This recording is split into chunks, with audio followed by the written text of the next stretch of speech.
on a very personal journey across Wales in search of our most valuable resource, the people. I've met an amazing range of individuals, from the men and women who save lives in their spare time, to the colourful and eccentric. Hold tight and be prepared to be shocked, surprised, and that's the liquid nitrogen coming out there, or just plain grateful for their heroic effort. As I introduce you to Connie's people.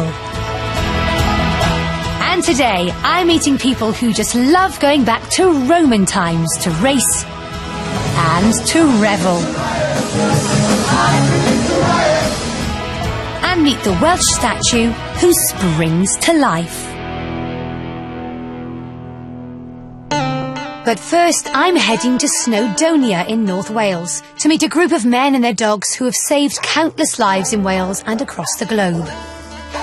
The International Rescue Training Centre Wales near Bangor is one of very few in the world doing this inspirational work. The rescue team are mainly made up of volunteers and their own dogs. And they're on call 24 hours a day, 7 days a week, to respond to emergencies such as a missing person on the mountains of Wales or large-scale disasters overseas. So when we hear on the news that an earthquake or tsunami has struck a country thousands of miles away, the North Wales rescue dogs pack up their bags and head straight into the thick of it. What they can do is identify where people are trapped and pull them to safety or locate bodies among the debris. I'm spending the day with these heroic dogs and their handlers to learn more about their astonishing work. I first went to meet Brian Jones and his dog Alfie as they were working. Brian is one of the longest-serving volunteers and has been a part of the International Emergency Rescue Team for around 15 years. What was your most dramatic experience? I should imagine Pakistan. We were searching, we'd found a lot of people, but a lot of people were dead, as you understand. It was early morning, so all the children were in school. The roofs had collapsed on the school, so they were still sat at their desks, and we'd break through the roof, and all the children, even the schoolmaster, would still be sat at his desk, even with pens in their hands and so forth. We got to this area and I started looking round, and I discovered a body lying under some brickwork, but I could faintly hear verbal talk, so I asked this Pakistan chappie to shout down the hole, and he shouted down and we got an answer. There was a young lad in there of 18, so we had to dig through the top, and it took us quite a while, 5-6 hours just to dig down to him. His legs were bent right under his back, and he'd been like that for 4 days, so you imagine when we got him out, his legs were still in that position. We gave him a drink of water and then he disappears like everything else. The local people took him to the hospital and so forth. Brian has taken his dogs to many international disaster areas. Quarantine rules, though, have led to emotional separations. If you've ever seen grown men cry, including myself, just watch the aeroplane when it lands back in this country and they come and just snatch your dog off you, and you don't see it again for about a week before you get to actually know where it is. Luckily, our quarantine kennels are only 50 miles down the road, so we can go and see them regular.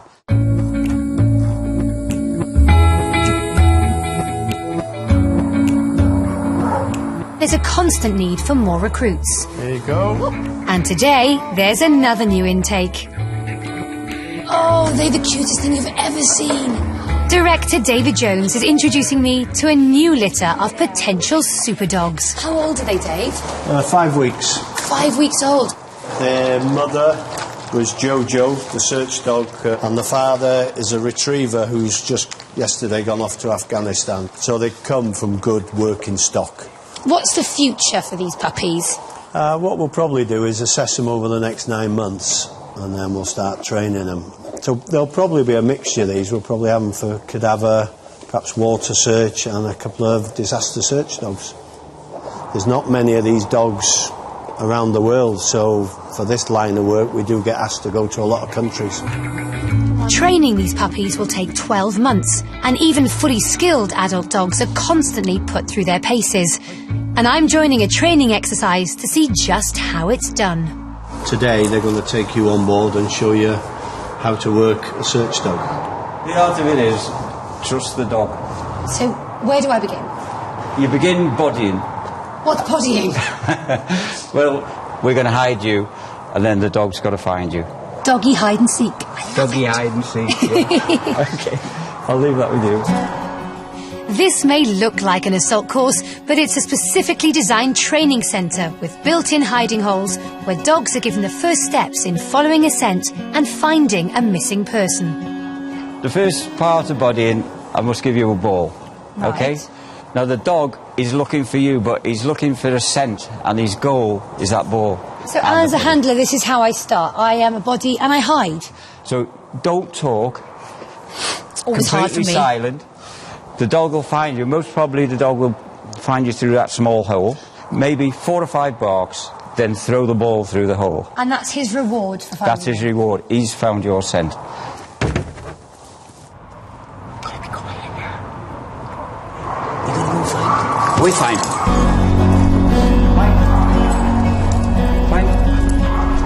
Find. Good boy. The dogs rely virtually entirely on their sense of smell. Dogs' noses are up to 10,000 times more sensitive than ours. Where is she?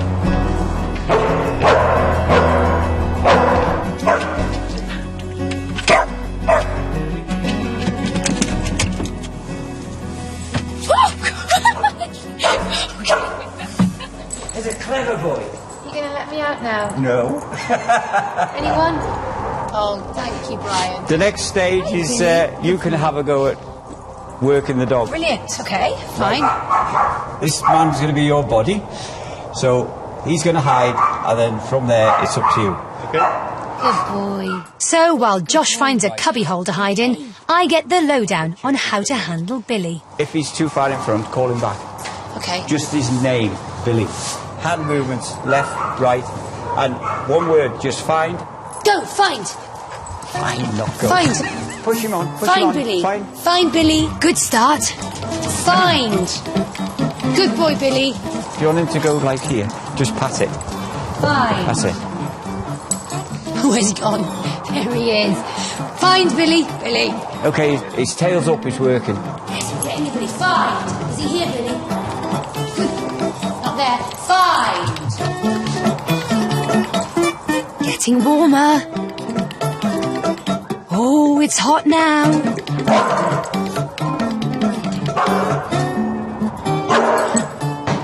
Good boy, Billy. Good boy.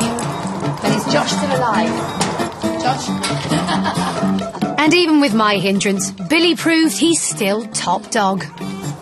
I'm not getting in there, Dave. I'm not getting in there. You don't have to, Connie, don't Lily. Later in the programme, I go out on a real exercise in the mountains of Snowdonia Oh, he's quick when he gets going. as I join the team searching for a trapped victim.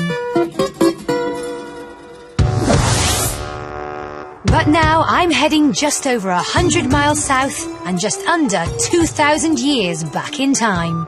Everyone likes dressing up now and again, don't they? But some people just take it that little bit further.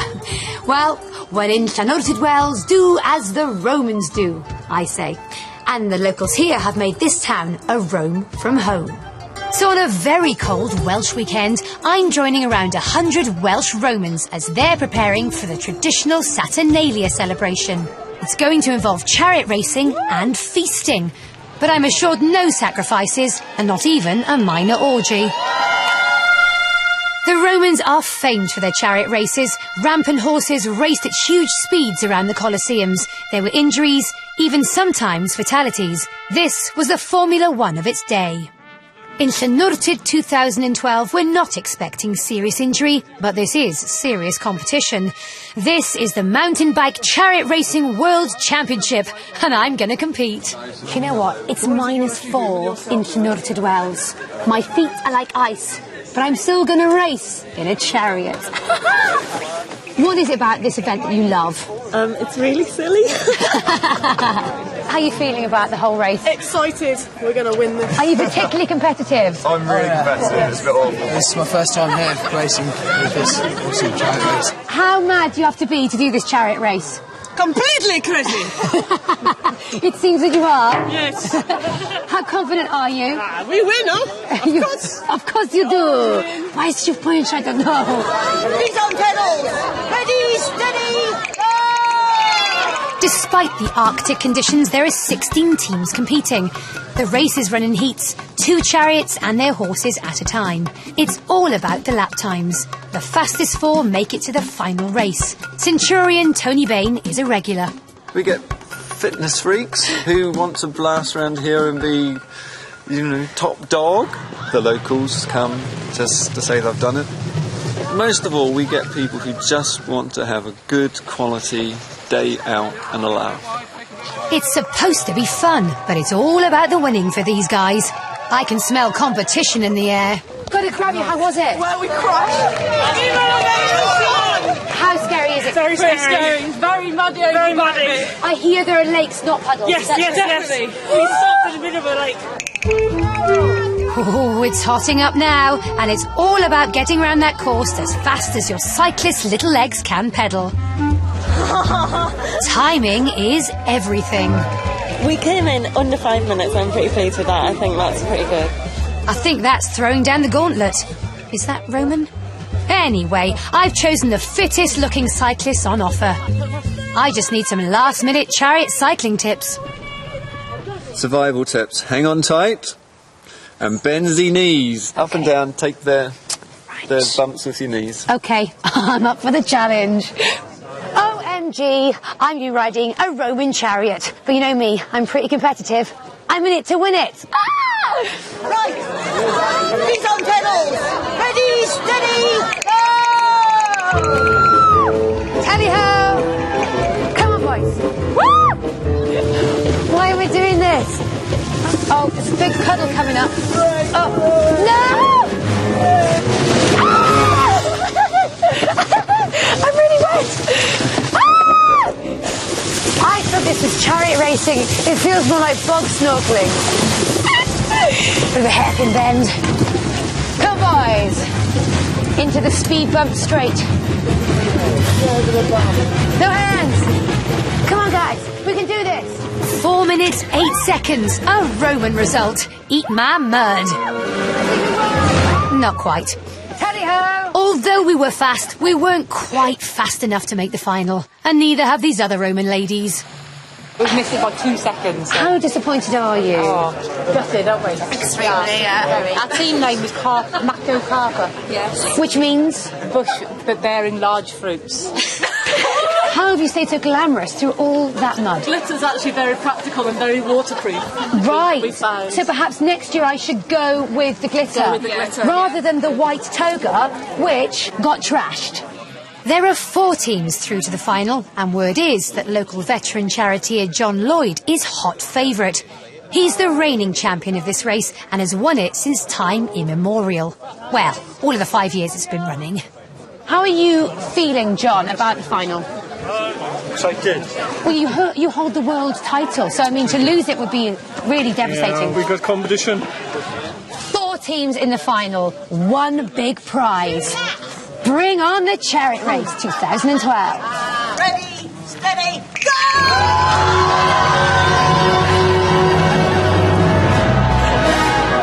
They're almost neck and neck now, hurtling down the straight. But it looks like one team is breaking away from the rest of the pack. It's so exciting. The current world record holders are currently in 2nd place. I don't believe it. Another chariot is overtaking. John Lloyd could be knocked off his plinth.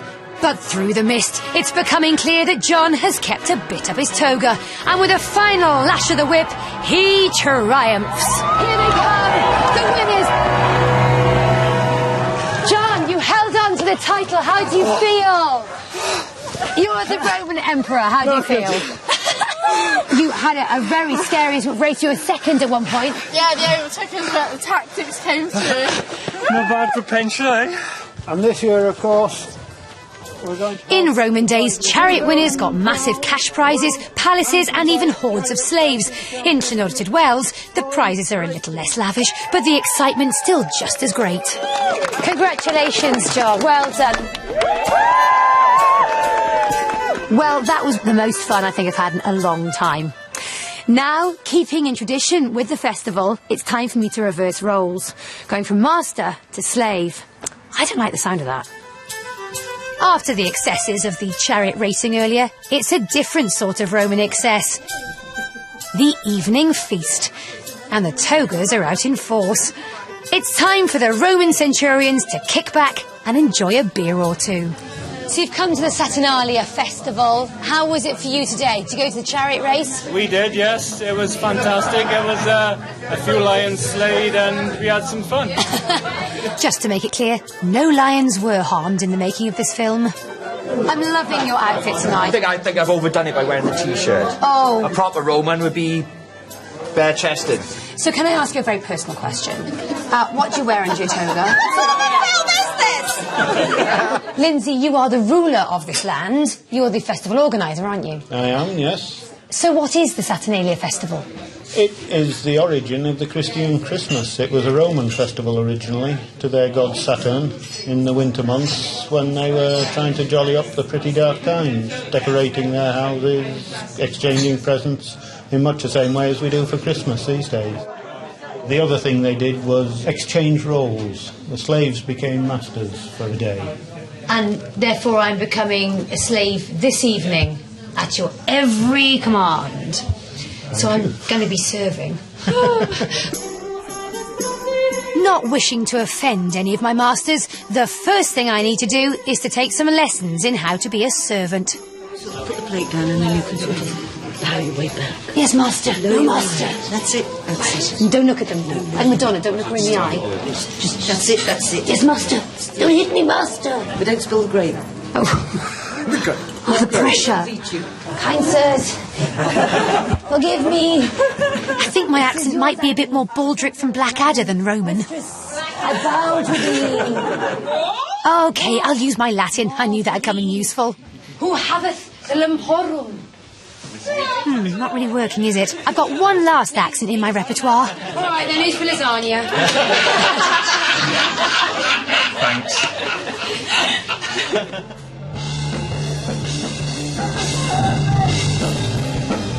And his traditional Roman rock into the wee small hours. Toga on down.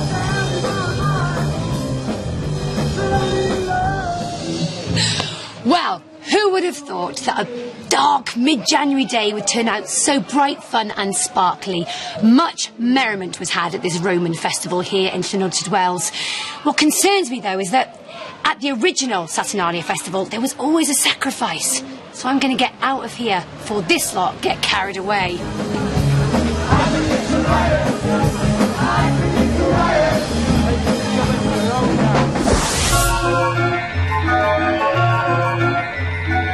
But now, Cardiff Civic Centre. Full of historic buildings and statues of people I can't quite recognise. It's also home to Ben Spruce's artistic work, and Ben is preparing for another day on the street. Nearly 15 years since I first did this. I thought it'd be perhaps something that I did as a one-off, and it went really well and I made loads of money. Frantic preparations to be followed by hours of, well, just being very still. And that has its own challenges. I've never found that I've had to itch or had to go to the loo or anything. I guess once you kind of get into that sort of level of focus, I think all those sort of things kind of switch off. Ben is one of Wales's most experienced statues. He's been keeping still on the streets of Cardiff for well over a decade. He still gets a few strange looks and comments on his way to work, but then it's ready, steady, stop! Ben can remain statuesque for up to 8 hours in one session. Paradoxically, though, the skill of being one of the country's leading living statues doesn't all lie in just standing still. Ben is mostly self-taught, and he uses his talent to bring his statue to life. After a number of years, basically I sort of kept the most successful sort of reactions and gestures that had come from improv and just stuck to those. So the characters developed, really, I suppose, through that process.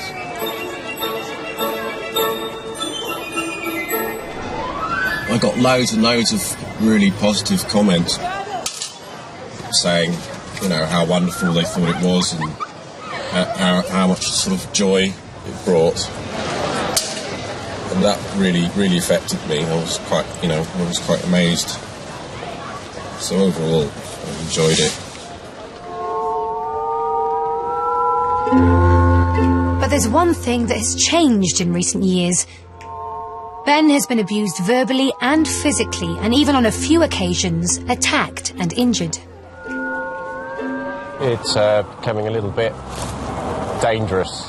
I'm tending to get kind of attacked sometimes, which is very sad. I'm starting to get a bit anxious about that. There seems to be some people who I'm not interesting or entertaining to, and they feel that that is something that needs to be sort of challenged. And I'm constantly amazed about how long someone will spend doing that, hanging around for anything up to an hour with the sole purpose of trying to stop me doing what I'm doing or injure me or something in some kind of way. So if there's one message that's written in stone, it's come on everyone, pay respect to the statue or it'll disappear forever.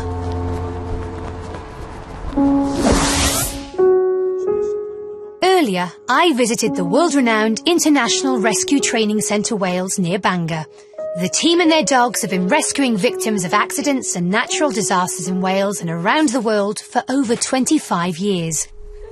And today, I'm on a real exercise on a disused granite quarry in Snowdonia, where the tumble-down buildings are used to simulate an earthquake scenario. Okay, Josh, straight in. Feet first if you can. Most of the team members on this exercise are dedicated volunteers who fit in their weekly training around their working lives. Today, they're creating a challenging life or death situation. Josh is being hidden away out of sight of any of the dogs. In disaster zones, finding victims quickly saves lives. Brian is going to go ahead with his dog Billy, give us a demonstration on how to search the collapsed buildings, which you see over here. Right. And after that, we want you to take one of the other dogs and work that one. So watch carefully. Watch this carefully off the old master here. Best of luck. No pressure. He's got to try and guide the dog around the area he's been given. And then, really, if the dog hits the scent, it'll take Brian in then, but he's like the driver of the partnership. So he's now see the dog going off around the buildings. He's gone completely the wrong direction. Is that because of the wind? There's been no scent? Yeah, well, Brian's been given this area here, and with these dogs, you do tend to work into the wind. Obviously helps him. Now he's directing him. Right. Left, right. At the moment, he just looks like he's going for a nice walkie, though. He's actually sniffing. Well, mountain rescue dogs tend to do a big area. These dogs are more to confined spaces and collapsed buildings, because these people will not be lying on the top. More than often, they're underneath in the voyage. In a quake situation. That's right. And actually, these dogs are kind of fearless, aren't they? They're jumping over all this rubble. They're not afraid to get stuck in there. Well, no, because when they're pups, we bring them onto this type of ground just to get them used to this environment.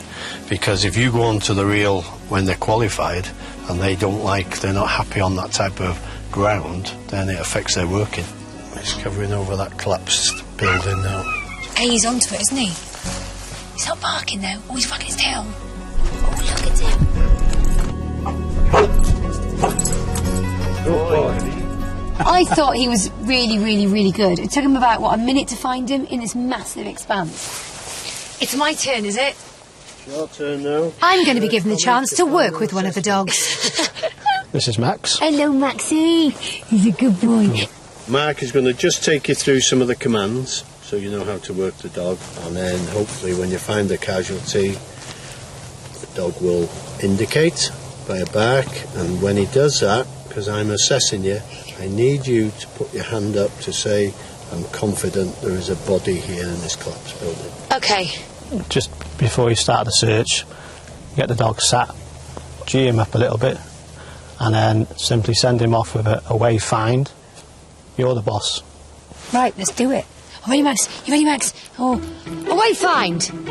Good start. Away, find. Away, find. Away. Max! Find! Just let him get ahead. If you let him get ahead of you. Go on, find. It seems so easy in the hands of the experts. Max! I think I've lost him. Good boy. Right, let's find now. He's having a wee. He's having a wee. Give him a sec. Here. Go on, find.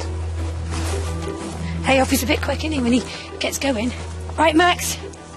Find. Where is he, Max? Good boy. Oh, he's excited about something. Up, up. Good boy.